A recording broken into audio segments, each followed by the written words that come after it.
Hello guys, welcome back to tech maths. और previous video में हमने एक्सरसाइज 1.2 से रिलेटेड जो बेसिक कॉन्सेप्ट्स थे, बेसिक कॉन्सेप्ट क्या बेसिकली टाइप ऑफ सेट्स थे, वो हमने पढ़ा था, है ना। और इस वाली एक्सरसाइज को अब हम सॉल्व करेंगे उन्हीं के बेसिस पे, क्या क्या चीज़ें थी और कैसे कैसे सॉल्व करते हैं देखते हैं ज़रा, है ना। फर्स्ट क्वेश्चन क्या है इसका? फर्स्ट क्वेश्चन है which of the following are the examples of the null set. हमसे पूछा इनमें से कौन सा एग्जाम्पल जो है वो एम्प्टी सेट का है। मैंने आपको बताया था एम्प्टी सेट के 3 नाम है ना। एक तो नल सेट इन्होंने यहाँ पे मेंशन कर रखा है, एक नाम होता है इसका एम्प्टी सेट, और दूसरा नाम क्या होता है इसका वॉइड सेट, है ना। ये 3 नाम होते हैं इसके। तो पूछा इनमें से कौन सा वॉइड सेट है और कौन सा नहीं है, कौन सा एग्जाम्पल है इसका वो बताना है हमें। देखते हैं, वन बाय वन डिस्कस करते हैं। तो जो पहला वाला है वो उन्होंने क्या बोल रखा है कि set of odd natural numbers divisible by 2। अच्छा, ऐसा कोई भी ऑड नेचुरल नंबर है क्या जो 2 से डिवाइड होता हो? नहीं होते, है ना। किसी भी ऑड नेचुरल नंबर को अगर हम 2 से डिवाइड करेंगे तो we will get 1 as a reminder. इसका मतलब क्या कि ये वॉइड सेट नहीं है ना। दूसरा वाला क्या है? Set of even prime numbers. Even prime numbers का सेट, मान लो ये सेट ए है, तो इवन नंबर्स कहाँ से स्टार्ट होते हैं? तो 2, 3, ये प्राइम नंबर्स बता रहा हूँ मैं, 2, 3, 5, 7, 11, 13, 17, 19, 23, है ना। ये सारे के सारे हमारे प्राइम नंबर हैं। फिर बोला है कि इन प्राइम नंबर्स में वो इवन प्राइम होना चाहिए, है ना। तो हमारे पास ये खाली इकलौता नंबर है जो कि इवन भी होता है और प्राइम भी होता है, मतलब इसके अंदर एक एलिमेंट है। इसका मतलब ये हमारा क्या है? ये ऊपर वाला हमारा नल सेट था, ये वाला नल सेट नहीं होगा। थर्ड वाले पे आ जाते हैं, x is such that x is a natural number, x less than 5 and x greater than 7। एक ऐसा नेचुरल नंबर जो कि 5 से छोटा होगा और 7 से क्या होगा? बड़ा होगा। क्या पॉसिबल है क्या एक ऐसा नंबर हो जो कि 5 से छोटा हो और 7 से बड़ा हो? नहीं हो सकता, है ना। इसका मतलब ये भी क्या होगा? हमारा एम्प्टी सेट होगा। फिर यहाँ पे बोला है Y is such that Y is a point common to any 2 parallel lines. इसने बोला कि वाई वो पॉइंट है जो कि कोई भी 2 पैरेलल लाइंस के बीच में क्या है? कॉमन है। और हमें बहुत अच्छे से पता है कि पैरेलल लाइंस के बीच में कभी भी पॉइंट कोई कॉमन हो ही नहीं सकता। क्यों? क्योंकि कभी भी 2 पैरेलल लाइन एक दूसरे को मीट करती ही नहीं है ना, इंटरसेक्ट ही नहीं करती। जब इंटरसेक्ट ही नहीं करेंगी तो उनके बीच में पॉइंट ऑफ कॉमन आना ही नहीं है कोई सा भी, है ना। तो ये भी हमारा क्या हो गया? एम्प्टी सेट हो गया। Only second is not empty set, remaining 3 are empty sets. अब आते हैं moving to question number second. क्या बोल रखा है इन्होंने? Which of the following sets are finite और इनफाइनाइट। इनमें से कौन सा सेट फाइनाइट है और कौन सा सेट इनफाइनाइट है। तो पहला वाला एग्जांपल देखते हैं, पहला वाला पार्ट देखते हैं। इसका क्या है? The set of months of a year, we know it is 12 month होते हैं, है ना। तो ये क्या होगा? हमारा फाइनाइट होगा, काउंटेबल है।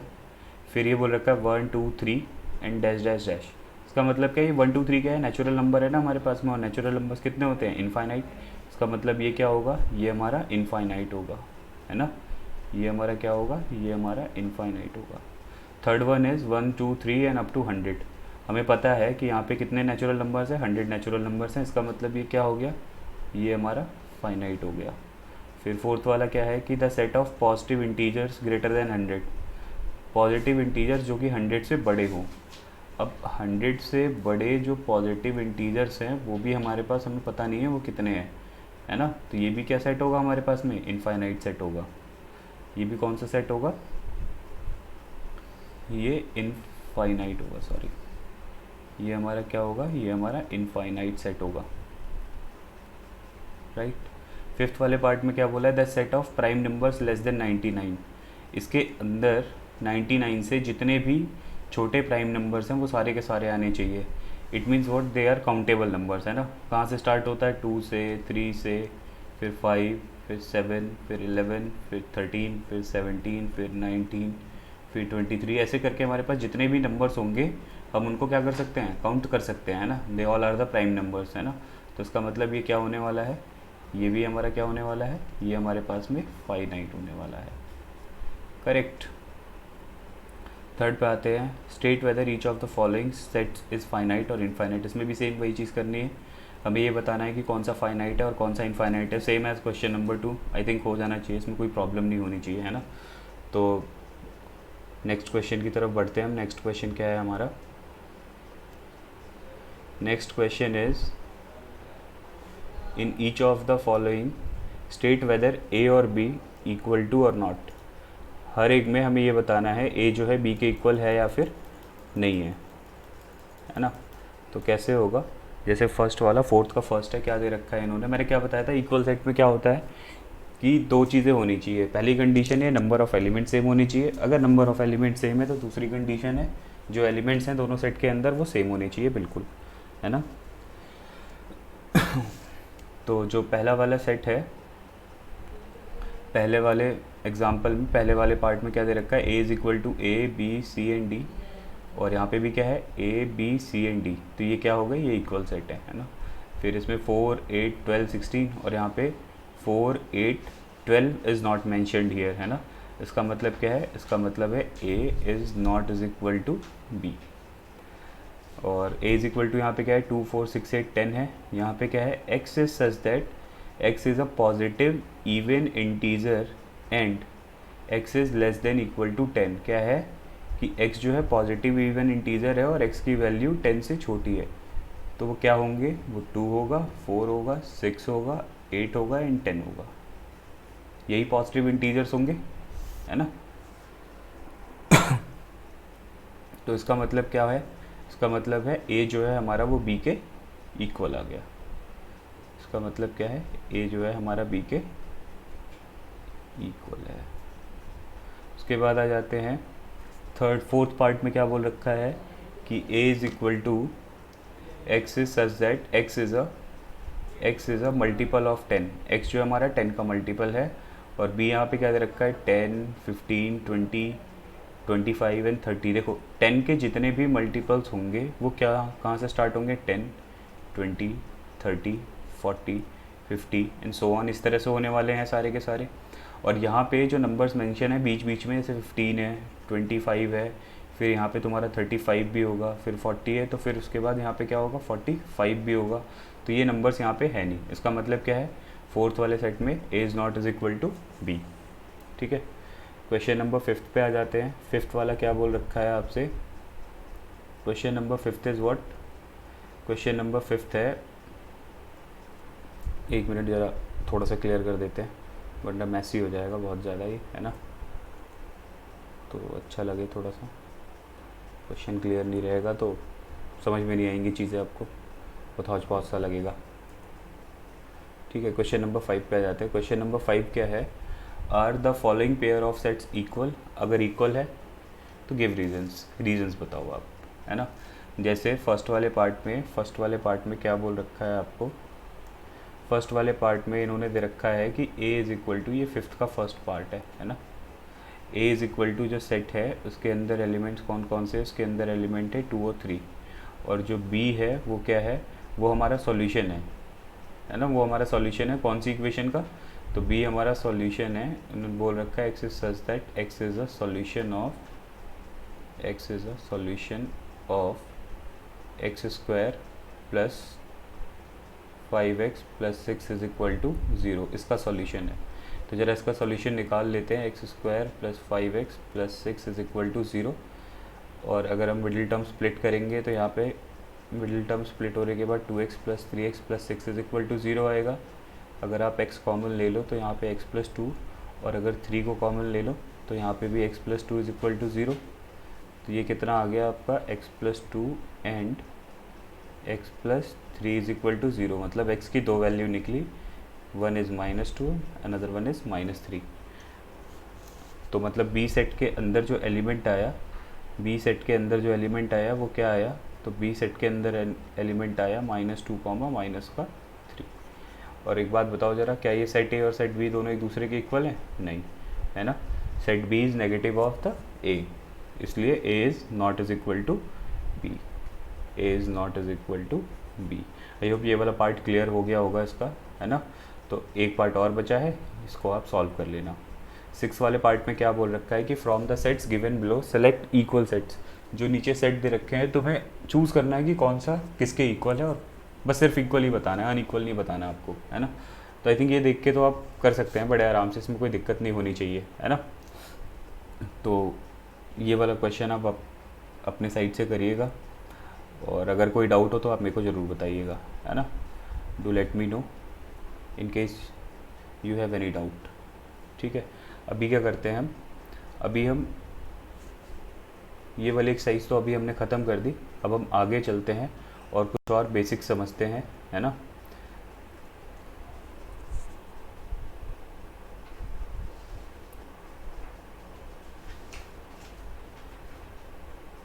अब हमारे पास जो हमें चीज़ें आगे पढ़नी हैं वो है हमारे पास में, दैट इज़ सबसेट। ये नेक्स्ट कॉन्सेप्ट है और ये बहुत बहुत इम्पॉर्टेंट है, सबसेट्स कि सबसेट्स होते क्या हैं, है ना। पहले इसको समझते हैं बहुत अच्छे से। इसकी डेफिनेशन क्या होती है कि इफ़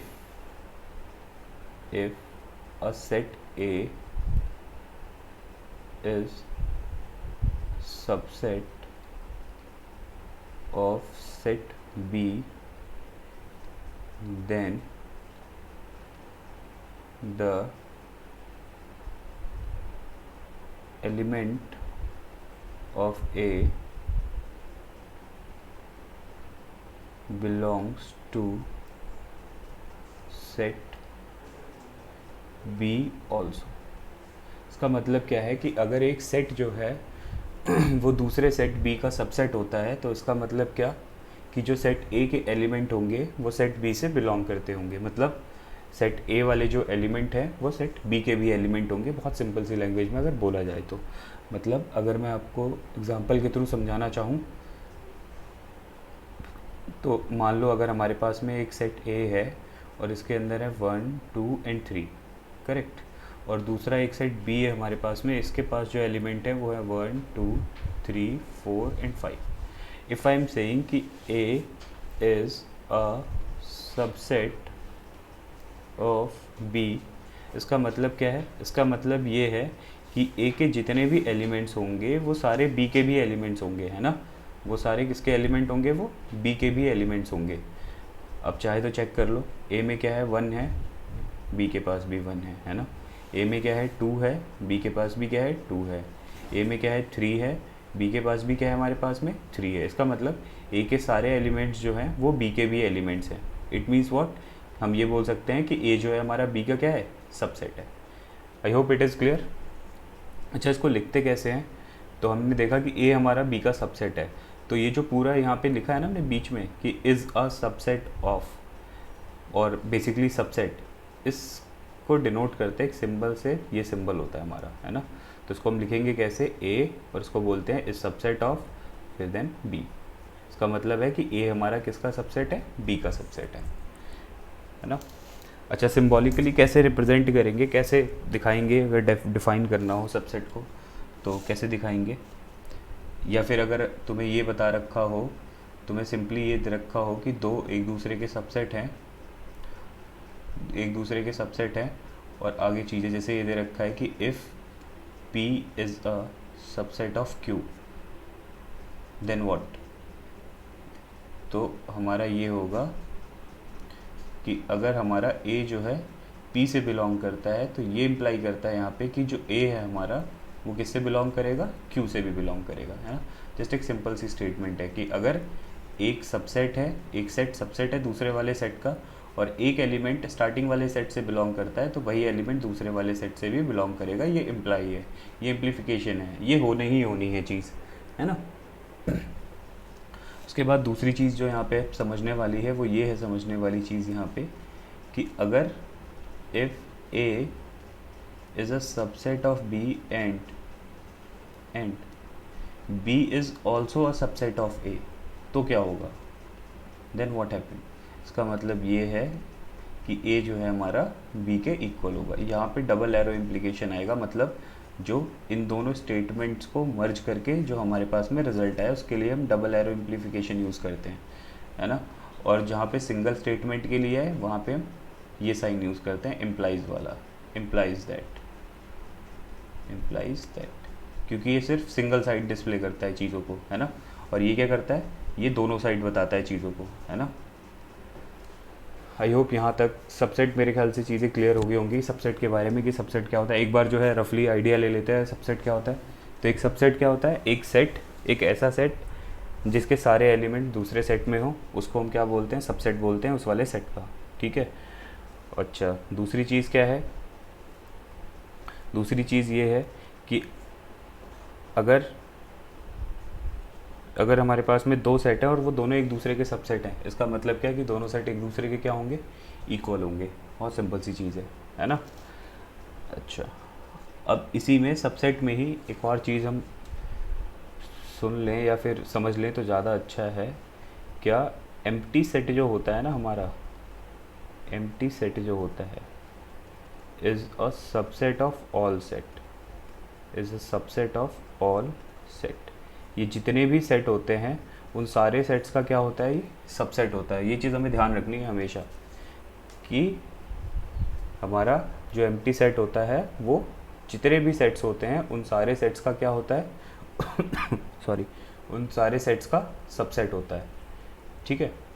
अब सबसेट के बाद हम आगे बढ़ते हैं और सबसेट के बाद हमारा आता है पावर सेट। अच्छा, पावर सेट पढ़ने से पहले हम क्या करते हैं, कुछ एग्जांपल्स देख लेते हैं नॉर्मली सबसेट्स के।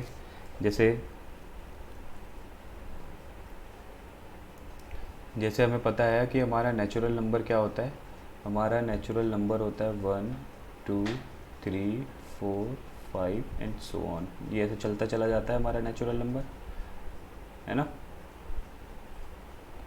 अच्छा, और जो हमारा इंटीज़र होता है, इंटीज़र क्या होता है, तो इंटीज़र होता है -1 0 1 एंड सो ऑन, है ना। तो मेरे को एक बात बताओ, क्या ऐसा है कि जितने भी नेचुरल नंबर्स हैं वो सारे के सारे इंटीजर्स के अंडर में आते हैं? तो इसका मतलब हम यहाँ से ये बोल सकते हैं क्या कि नेचुरल नंबर जो है हमारा वो इंटीजर्स का क्या होता है, सबसेट होता है ना। हम यहाँ से क्या बोल सकते हैं, यहाँ से हम ये बोल सकते हैं कि natural number is a subset of integers. Natural number किसके सबसेट है, इंटीजर्स के सबसेट है। ठीक है।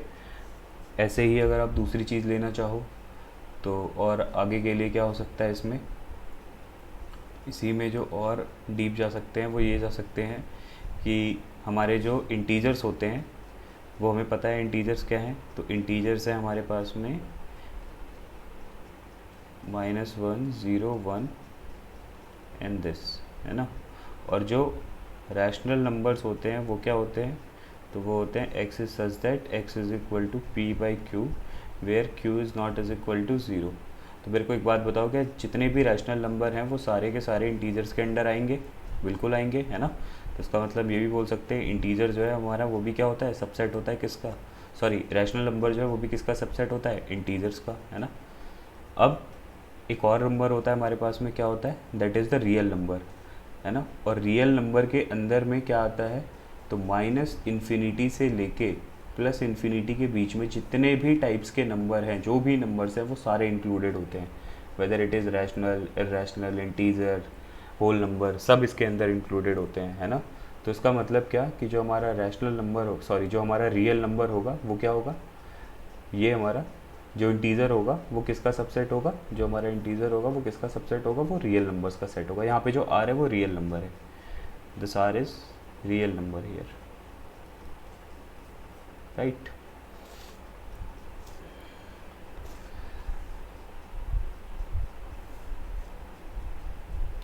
तो ये बहुत छोटी सी चीज़ें मैंने सबसेट के ऊपर लेके बताई थी आप लोगों को, आई होप ये क्लियर हो गया होगा, है ना। और अच्छा, अगर हमें लिखना हो, एक सेट है हमारे पास में, मान लिया ये मैंने आपको बोल दिया 1 2 एंड 3, बहुत सिंपल सा सेट लिखा है मैंने। अगर मैं आपसे ये बोलता हूँ कि right the subsets of the set ए, जो हमारा सेट ए दे रखा है इसके जो सबसेट्स हैं वो लिखने हैं आपको, है ना। इसका मतलब क्या कि हमें ऐसे सेट लिखने हैं जो कि, या ऐसे सेट्स लिखने हैं जिनके एलिमेंट्स जो हैं वो सेट ए के अंदर में होने चाहिए, है ना। तो किस तरह से लिखेंगे हम देखते हैं ज़रा इसको। देखो, अगर मैं सिंगल एलिमेंट की बात करूँ तो 1 अगर ऐसे लिख दूँ तो ये सेट हो गया मेरा। अगर मैं इसको इस तरह से भी लिख दूँ तो ये भी सेट हो गया मेरा। अगर ये 3 लिख दूँ तो ये भी मेरा सेट हो गया। ये तीनों अलग अलग सेट हैं या नहीं है? और इन तीनों सेट के जो एलिमेंट है देखो ज़रा, वो इसके अंदर हैं, बिल्कुल हैं। अच्छा, अगर मैं ऐसे लिख दूँ 1 2, ये भी एक सेट है और इसके अंदर हैं सारे एलिमेंट्स। अगर मैं ऐसे लिख दूँ 2 3, तो ये भी एक एलिमेंट है, मतलब कि सेट है और इसके जो एलिमेंट्स है इसके अंडर हैं, है ना। अगर मैं ये लिख दूँ तो ये भी क्या है हमारा, ये भी क्या है, एक सबसेट है। क्यों? क्योंकि 1 और 3 हमारे इस वाले सेट के अंदर हैं, है ना। अच्छा, उसके बाद अगर मैं 1 2 3 लिख दूँ तो इस वाले सेट के सारे एलिमेंट्स हैं इसके अंदर, है ना, 1 2 3। अच्छा, ये हमारे पास कितने सबसेट हो गए इस वाले सेट के? तो 1 2 3 4 5 6 7। और मैंने आपको एक चीज़ और बताई थी कि जो मेरा 5 होता है वो सबसेट होता है हर एक सेट का। तो मतलब 5 जो होगा वो इस वाले सेट का भी क्या होगा, सबसेट होगा। तो ये हमारा कौन सा वाला, 8th वाला सबसेट हो गया इसका, है ना। तो आई थिंक सबसेट लिखने का एक आइडिया दिया है मैंने कि अगर एक सेट दे रखा है तो उसके सबसेट कैसे कैसे लिखा जाता है। और ये जो हमारा अगला वाला आने वाला जो टॉपिक है ये उससे भी रिलेट करता है बहुत ज़्यादा। तो इसलिए मैंने सोचा अभी बता दूँ तो ज़्यादा अच्छा रहेगा, ताकि एक रफ़ आइडिया हो जाए आपके बारे में कि एक सेट के सबसेट कैसे लिखे जाते हैं, है ना। अच्छा, एक चीज़ और मैं आपको बता देना चाहता हूँ यहाँ पे कि 5 is never written within braces, is never written within braces. 5 को हम कभी भी ब्रेसेस के अंदर नहीं लिखते, है ना। अगर ये ऐसे ही लिख रखा है इसका मतलब ये सबसेट है ऑलरेडी, ये सेट है ऑलरेडी, ये लगाने की ज़रूरत नहीं होती इसके साथ में, है ना। ये चीज़ ध्यान रखने वाली है हमें यहाँ पे, ठीक है। 5 को हम खाली सिंपली ऐसे ही लिखते हैं, है ना। 5 is simply written as, 5 simply written as this, ठीक है। अच्छा, तो आज के लिए इतना ही रहने देते हैं, फिर नेक्स्ट वीडियो में हम कंटिन्यू करेंगे आगे की चीज़ों को, ठीक है। और आई होप यहाँ तक आप वीडियो को बार बार देख लें, जहाँ पे चीज़ें समझ में नहीं आ रही वहाँ पे पॉज करें, वापस से रिवाइंड करें और उसे देखें। और उसके बाद भी अगर आपको क्लियर नहीं होती हैं चीज़ें तो मुझे बताएं, है ना, ताकि मैं उसको और अच्छे से सॉल्व कर सकूँ, ब्रीफ कर सकूँ आपको एक डाउट सेशन लेके, जैसे भी जिस तरह से भी कर सकता हूँ मैं, है ना। क्योंकि फिर हम नेक्स्ट वाली क्लास में हम इंटरवल्स कंटिन्यू करेंगे, और ये इंटरवल्स क्या होते हैं ये बहुत इंपॉर्टेंट होते हैं, है ना। These are very very important. तो हम इंटरवल से कंटिन्यू करेंगे इसके बाद में, ठीक है। Okay, thank you guys.